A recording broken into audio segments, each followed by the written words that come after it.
Hey guys, welcome to the Connect office.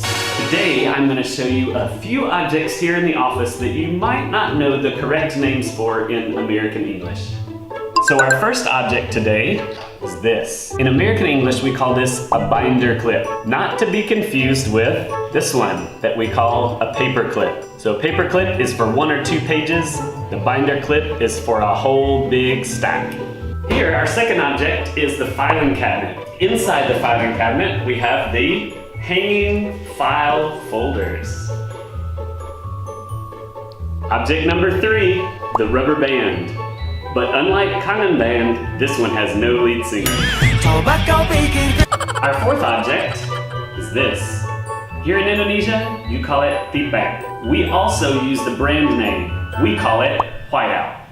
Our final object today is the stapler. And I've heard that you have a rather interesting name for this here in Lampung. Gary, what do you call this? Strapless. Strapless? That's the string that holds the girl's clothes on. If you don't have the strap, you're strapless. Thank you for watching this video. Don't forget to subscribe, like, and comment.